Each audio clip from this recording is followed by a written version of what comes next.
दोस्तों एक टाइम था जब मुंबई अंडरवर्ल्ड डॉन दाऊद इब्राहिम और उसके ही एक गुर्गे छोटे राजन के बीच दंगल का अखाड़ा बना हुआ था। ये दोनों ही देश छोड़कर भाग चुके थे, लेकिन अपनी दहशत और अपना नाम चलाए रखने के लिए आए दिन किसी न किसी का मर्डर कर डालते थे। ऐसे ही एक दिन सन 2011 में मिड डे न्यूज़पेपर के क्राइम रिपोर्टर ज्योतिर्मय डे का दिन दहाड़े मर्डर कर दिया गया। इसका इल्जाम डाला गया उन्हीं की एक जूनियर जिग्ना वोरा पर। इस सारे कांड को प्लान किया था एक चिंदी से डॉन छोटा राजन ने।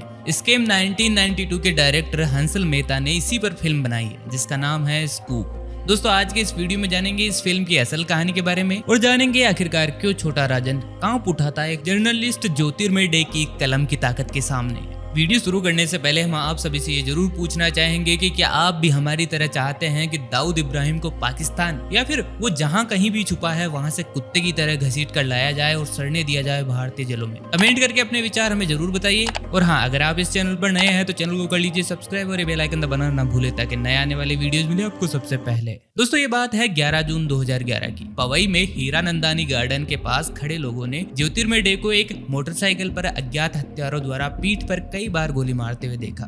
दरअसल डे को राजन से जुड़े 7 लोगों के गैंग ने गोली मार दी थी। जांच के लिए मामला मुंबई पुलिस के हाथों में पहुंचा। उन्होंने 2 लोगों को इस केस में मुख्य आरोपी बनाया। एक तो खुद छोटा राजन, दूसरी थी डे के न्यूज़पेपर में काम करने वाली जिग्ना वोरा। मुंबई पुलिस ने धड़ाधड़ सबूत इकट्ठा किए और जिग्ना कुछ ही दिनों में सलाखों के पीछे थी। लेकिन इसके बाद आया साल 2016 और केस पहुंचा सीबीआई के हाथों में। दोस्तों ये सब कुछ तो थोड़ा जल्दी हो गया, थोड़ा सा रीकैप ले लेते हैं। सबसे पहले बात करते हैं आखिरकार कौन थे ज्योतिर्मय डे। दोस्तों ज्योतिर्मय डे मीडिया सर्किट के बीच जेडे के नाम से फेमस थे। मिड डे अखबार के सीनियर इन्वेस्टिगेटिव क्राइम रिपोर्टर थे। वो मुंबई अंडरवर्ल्ड की छोटी से छोटी चीज से वाकिफ थे और उनके पास सोर्सेज का एक बेहद बढ़िया और बड़ा नेटवर्क था जो उन्हें अंडरवर्ल्ड में घट रही हर एक नई घटनाओं पर लगातार अपडेट देता था। डे ने 90 के दशक की शुरुआत में आफ्टरनून डिस्पैच एंड कुरियर और मिड डे के लिए एज ए फ्रीलांस जर्नलिस्ट काम करना शुरू किया। ये वो समय था जब वो मुंबई के फॉरेस्ट एरिया में हो रहे अतिक्रमण और इंसानों और जानवरों के बीच हो रहे कॉन्फ्लिक्ट के बारे में रिपोर्ट किया करते थे।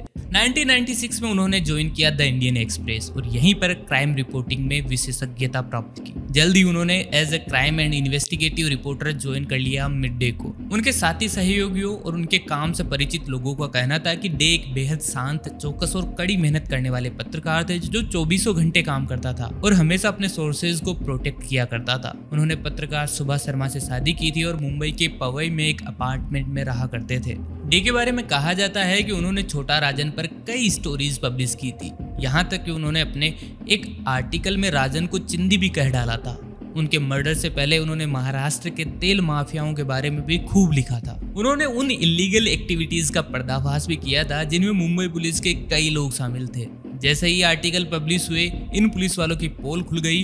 ये लोग काफी प्रतिष्ठित थे और इनसे इनकी इज्जत की धज्जियां उड़ गई और ये इंसान इन्हीं लोगों के लिए खतरा बन चुका था। लेकिन राजन वो शख्स था जिससे बने कनेक्शन की वजह से इस कलम की ताकत पहचानने वाले इंसान का दुखद अंत हुआ। अब सवाल उठता है कि आखिरकार डे को मारने का मकसद क्या था और उनकी हत्या कैसे की गई। डे की हत्या का मुख्य आरोपी था छोटा राजन। इसने नेशनल टेलीविजन पर अपना अपराध कबूला था। 1 जुलाई 2011 को राजन ने एक हिंदी समाचार चैनल को फोन किया और मुंबई पुलिस द्वारा उसके खिलाफ लगाए गए आरोपों को कबूल कर लिया। उसी दिन एनडीटीवी ने बताया कि छोटा राजन होने का दावा करने वाले एक व्यक्ति ने हमारे ऑफिस में फोन किया है और कहा है कि उसने डे को मार डाला क्योंकि इस पत्रकार ने मेरे बारे में कई बार गलत खबरें पब्लिश कर अपनी हदें पार कर दी थी। ऐसा कहा जाता है कि डे की हत्या से जुड़ी छोटी से छोटी प्लानिंग खुद इस छोटे राजन ने की थी। 22 मई 2011 में इसने सतीश काड़ा से कांटेक्ट किया। उसे डे के परेल वाले ऑफिस और पवई वाले घर की लोकेशन, मोटरसाइकिल की डिटेल के साथ काड़ा से कहा कि डे को उड़ा देना। काड़ा अगले ही दिन काम पर लग गया। कुछ दिन रेकी की और अपने साथ टोटल 7 लोगों की टीम लेकर चल पड़ा डे को निशाना बनाने।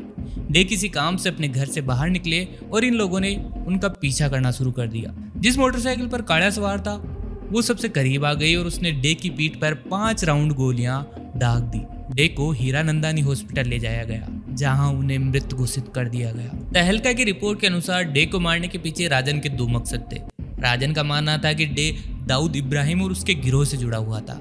इस कुख्यात गैंग से राजन ऑलरेडी अलग होकर अपना खुद का नया स्टार्टअप यानी नई गैंग बना चुका था। उसे यह भी लगता था कि डे आईएसआई से जुड़ा हुआ है दूसरा, राजन ने कहा कि जिग्ना वोरा नाम की एक महिला पत्रकार, जिसके बारे में पुलिस ने बाद में कहा कि वो डे की पेशेवर प्रतिद्वंदी थी, इसी ने उसे पत्रकार के खिलाफ कार्रवाई करने के लिए उकसाया था। 2016 में इस मामले को अपने हाथ में लेने वाली सीबीआई द्वारा दायर एक सप्लीमेंट्री चार्जशीट के अनुसार डे चिंदी रेग्स टू रिचेस नाम की एक बुक लिख रहे थे, जो साधारण पृष्ठभूमि वाले 20 गैंगस्टर्स की कहानी का संकलन था। राजन उन्हीं 20 में से एक था। According to NDTV, mister De Rajan के फेक देशभक्ति के मुखौटे को एक्सपोज करने वाले थे, जिसका यूज वो पैसा कमाने और अपनी फैमिली को सिक्योर करने के लिए किया करता था। सीबीआई ने कहा कि किताब में राजन के कट्टर दुश्मन दाऊद इब्राहिम को उससे श्रेष्ठ दिखाए जाने की उम्मीद थी। इन अफवाहों को सुनकर राजन ने डे को मिलने को कहा, लेकिन पत्रकार ने मना कर दिया।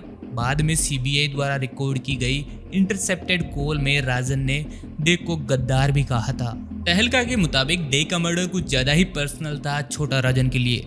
दरअसल मर्डर से पहले डे एक स्टोरी पर काम कर रहे थे, जिसमें वो उस औरत को एक्सपोज करने वाले थे जिसका राजन के साथ अफेयर था। राजन भी एक आम आदमी की तरह अपने घर में अपनी पहली पत्नी सुजाता से होने वाले गृह क्लेश से बचना चाहता था। सुजाता ही छोटे राजन के गैंग के फाइनेंसेस संभालती थी, इसलिए उसने डे से रिक्वेस्ट की कि भाई इस स्टोरी पर काम ना करो। हालांकि डे ने राजन की बात पर ध्यान नहीं दिया, तो फिर उसने प्लान बी का सहारा लिया और डे को हमेशा के लिए अपने रास्ते से हटा दिया। अब बात करते हैं आखिरकार कौन है जिग्ना वोरा और इस केस से उनका क्या है कनेक्शन। दोस्तों, डे की हत्या के मामले में सनसनीखेज मोड़ तब आया जब मुंबई पुलिस ने पत्रकार जिग्ना वोरा को गिरफ्तार किया, जो उस समय एशियन एज की 37 वर्षीय डिप्टी ब्यूरो चीफ थी। तहलका के मुताबिक पुलिस को मामले में वोरा को फंसाने के लिए परिस्थिति जन्य सबूत मिले, जिसमें 48 आवर्स के अंतराल में छोटा राजन को किए गए 3 कॉल शामिल थे। जबकि वोरा के संपादक हुसैन जैदी ने स्पष्ट किया था कि ये कॉल न्यूज़पेपर के लिए इंटरव्यू के उद्देश्य से किए गए थे। पुलिस इस इन्फॉर्मेशन को जानने की इच्छुक तक नहीं थी। वोरा के खिलाफ एक तरह का स्मीयर कैंपेन शुरू कर दिया गया था, जिसमें उन्हें एक कटु पेशेवर प्रतिद्वंदी के रूप में बदनाम किया गया। वोरा का तलाक हो चुका था और इस सिंगल मदर को यह कहकर मीडिया में घसीटा गया कि वो सिर्फ डे को मरा हुआ देखना चाहती थी। वहीं मिड डे के तत्कालीन कार्यकारी संपादक सचिन कालबाग ने इंडिया टुडे से कहा कि डे उनसे कहीं ज्यादा सीनियर थे। वोरा उनसे किसी भी तरह की प्रतिद्वंदिता के लिए बहुत जूनियर थी। ये सरासर झूठ है और जिस तरह का डे का बिहेवियर था, उससे लगता नहीं कि डे ने कभी वोरा से बात तक की होगी। जहां एक और डे सीधे एडिटर को रिपोर्ट किया करते थे, वहीं वोरा रिपोर्ट करती थी एक सीनियर रिपोर्टर को। वहीं मुंबई पुलिस का कहना था कि वोरा ने ही डे के घर, ऑफिस का एड्रेस और मोटरसाइकिल का नंबर शेयर किया था। इसीलिए पुलिस ने मर्डर के चार्ज में वोरा पर Maharashtra control of organised crime act यानी मकोका के तहत 25 नवंबर 2011 को गिरफ्तार कर डाला। हालांकि वोरा को बाद में बेल मिल गई और एक सिंगल मदर होने के कारण अपने बच्चे का पालन पोषण करने के लिए उन्हें जेल से रिहा कर दिया गया। केस बाद में सीबीआई के हाथ में पहुंचा और सितंबर 2016 में स्पेशल मकोका कोर्ट ने चिंदी राजन को सजा सुनाई और वोरा को बाइज्जत बरी कर दिया। बाद में इस सारे केस पर वोरा ने एक बुक लिखी और इसी बुक पर बेस्ड है ये फिल्म।